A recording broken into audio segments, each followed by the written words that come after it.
आता आपण मसाल्याची पुढची स्टेप बघणार आहोत। जे आपण खडे मसाले आणले ते मी तुम्हाला दाखवणार आहे। ती प्रोसेस करता करताच दाखवणार आहे कोणकोणते खडे मसाले आपण यूज केले आहेत। इथे मी ना कढईत तेल तापायला ठेवलेलं आहे। काही मसाले आपण डीप फ्राय करून घेणार आहोत। मी 250 ग्रॅम हळकुंड घेतलेला आहे, थोडे ठेचून घेतले आहे जेणेकरून ते छान आतून तळले जातील। आपल्याला लालसर असे तळून घ्यायचे आहेत। तुम्ही व्हिडिओमध्ये बघू शकता की ते छान लालसर असे तळले गेलेले आहेत। आता आपण घेणार आहोत 50 ग्रॅम मी सुंठ घेतलेली आहे, तीही थोडी ठेचून घेतली आणि लालसर अशी तळून घेतलेली आहे। कुठल्याही प्रकारे आपल्याला मसाले करपवायचे नाहीत, नाहीतर मसाला करपट लागेल। ते काढून झाल्यानंतर मी त्यात घालणार आहे 100 ग्रॅम खडा हिंग आणि तो छान फुलतो। तुम्ही बघू शकता व्हिडिओमध्ये तुम्हाला दिसेल असा छान फुलला की हा काढून घ्यायचा आहे। काढून घेतल्यानंतर मी त्यात घालणार आहे 30 ग्रॅम तमालपत्र, छान परतून घ्यायचं आहे तेलातून। ते परतल्यानंतर मी तेल पूर्णपणे काढणार आहे आणि थोडंसं जरी राहिलं तरी चालेल। इथून पुढचे मसाले 30 ग्रॅमच्या प्रमाणातच आहेत। इथे घेतली आहे 30 ग्रॅम दालचिनी घेतलेली आहे। अगदी आपल्याला हार्डली अर्धा मिनिट ते 1 मिनिट असे हे मसाले मीडियम फ्लेमवर आपल्याला भाजून घ्यायचे आहेत। तेलाचा जास्त वापर करू नका। मी पटपट नावं सांगणार आहे मसाल्याची। इथे घेतलेलं आहे जिरं 30 ग्रॅम आहे, शाही जिरं 30 ग्रॅम घेतलेलं आहे। हे आपल्याला पटपट परतून घ्यायचे आहेत, फक्त थोडेसे भाजून घ्यायचे आहेत। त्याचबरोबर घेतलेली आहे 50 ग्रॅम बडीशेप घेतलेली आहे।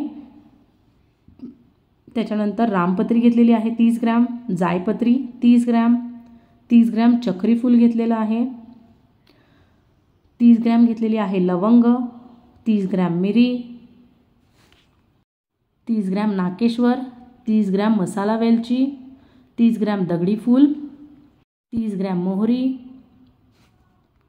30 ग्रॅम त्रिफला। आता अजिबात तेल वापरायचं नाही आहे। इथे 100 ग्रॅम खसखस घेतलेली आहे, ती अशी लालसर अशी भाजून घ्यायची। त्यानंतर 250 ग्रॅम पांढरे तीळ घेतलेले आहे, तेही भाजून घ्यायचे। त्याचबरोबर अर्धा किलो धने घेतलेले आहेत, ते लालसर भाजून घ्यायचे आहेत। ते भाजून झाल्यानंतर आपली जी काही जे बीचे दाणे राहतात ना, मिरचीचे बिया राहतात ना, तर त्या आपण भाजून घ्यायच्या आहेत। अजिबात तेलाचा यूज करू नका। मी आधीच्या शॉर्ट्समध्ये तुम्हाला या मिरच्यांचं प्रमाण सांगितलं होतं, पुन्हा एकदा मी तुम्हाला सांगते। या मिरच्या घेतलेल्या आहेत मी गावरान 2 किलो मिरची घेतलेली आहे, 1 किलो लवंगी मिरची आणि अर्धा किलो बेडगी मिरची घेतलेली आहे। याला छान अशा सुकून घेतलेल्या आहेत। 2 दिवस आपण छान सुकून घेतलेल्या आहेत आणि त्यातली कचरा किंवा घाण जी असेल आणि देठं काढून आपण या अशा करून घेतलेल्या आहेत। आता आपल्याला काय करायचं आहे, मी अर्ध्या घेते आहे, अर्धा पोर्शन घेते आहे मिरच्यांचा, मिक्स केलेल्या आहेत मिरच्या। तर त्यामध्ये आपल्याला तेल लावायचं आहे। साधारण 2 चमचे आपल्याला तेल व्यवस्थित लावायचं आहे। अगदी थोडं तेल घाला, तेल जास्त घातलं तर ना मसाला व्यवस्थित कुटला जात नाही, म्हणून मी थोडंच तेल लावते आहे। आता ह्याला तेल सगळीकडून लागण्यासाठी मी व्हिडिओत तुम्हाला दाखवतेच आहे की कसं आपल्याला करायचं आहे। इथे मी ना गॅस चालू केलेला आहे आणि दाखवल्याप्रमाणे त्या मिरच्यांना टॉस करते आहे, जेणेकरून तेल सगळ्या मिरच्यांना लागेल आणि मिरची आपली छान प्रकारे गरम होईल।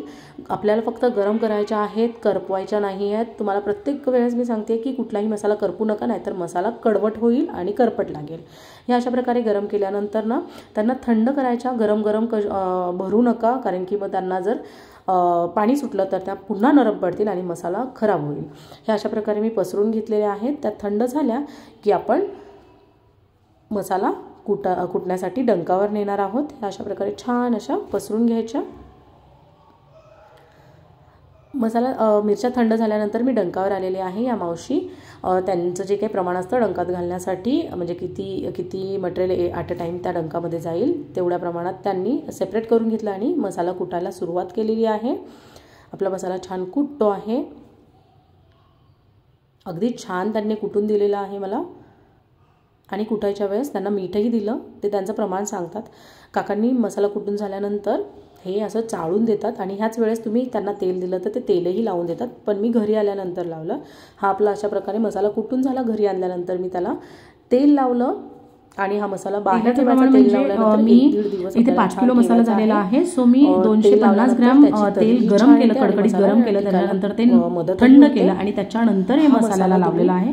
याने ना मसाला टिकायलाही छान होतो आणि भाज्याही खूप छान होतात। थोड्या मसाल्यात आपल्याला तरीही छान मिळते। तुम्ही त्या लोकांना दिला तेल तेही लावून देतात, पण वजन वाढतं म्हणून मी शक्यतो घरी करतो. तुम्हाला जर त्यांना देऊन करायचं असेल तर तेही करू शकता. आपला मसाला अगदी सुंदर झालेला आहे. तुम्ही हा मसाला नक्की ट्राय करा. ही रेसिपी पूर्णपणे माझ्या आईची आहे. माझ्या आईची रेसिपी फर्स्ट टाइमच ट्राय केली. नक्की ट्राय करा आणि कमेंट द्यायला